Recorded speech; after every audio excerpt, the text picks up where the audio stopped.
ازيكم عاملين ايه؟ يا رب تكونوا بخير. معاكم رودي من قناة يلا نطبخ مع رودي. النهاردة هعمل معاكم البسبوسة السادة. بسبوسة جميلة جدا وسهلة، وطبعا ما بتاخدش اي وقت.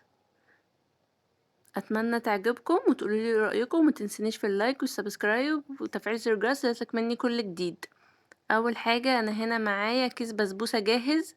انا بفضل الكيس البسبوسة الجاهز احسن من السايب، عشان السايب ساعات مش بيبقى نضيف، اما الجاهز بيبقى نضيف وحلو. انا فضيت الكيس كله في البولة. بجد البسبوسة دي سهلة جدا، ويعني في ثواني بتكوني عملتيها وخلصتيها، يعني متاخدش معاكي وقت. ومعايا نص كوباية سمنة بلدي، طبعا اللي تحبيه. شوفي انتي بتستعملي ايه مادة دهنية. انا حطيت كيس البسبوسة ونص كوباية سمنة بلدي، ومعايا علبة زبادي صغيرة،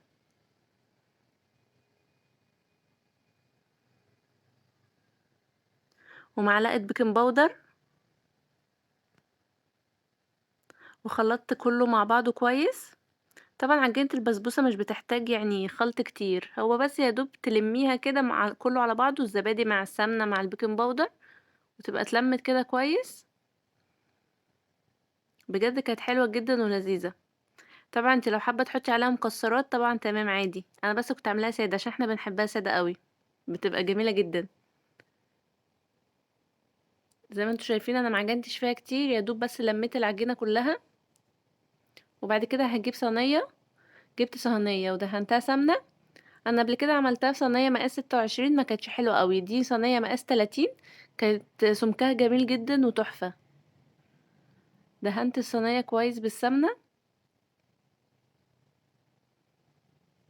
وبعد كده نزلت عليها بالخليط البسبوسه. طبعا الفرن انا مسخناه على درجه حراره 180. انا فردت العجينه كلها كويس في الصينيه،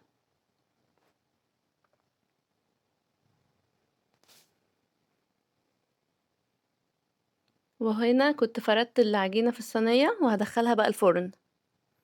بصوا جميله ازاي، هدخلها بقى الفرن.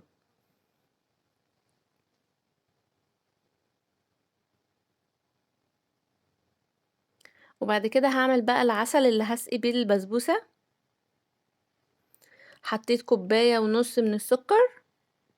انا حطيت اول حاجة كوباية،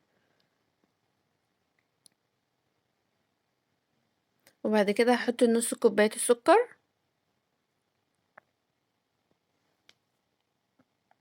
ومعايا كوباية ونص من المية، حطيت هنا كوباية مية ونص كوباية تاني، وقلبت كويس جدا عشان احس كده ان السكر داب.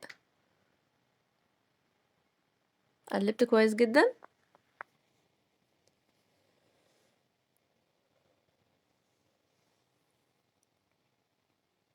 واول لما تغلي كده هنزل عليها بعصرة نص ليمونة.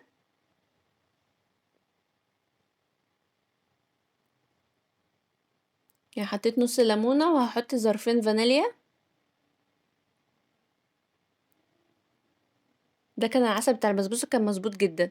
ويدوب اسيبها تغلي بس 3 دقايق، وبعد كده اطفي على العسل. هنا كانت معايا البسبوسة سخنة، كانت لسه طالعة من الفرن والعسل دافي. بجد كانت لذيذة جدا. انا عملتها كده وبعد كده حطيتها في الفرن تاني عشان تفضل معايا طرية وحلوة.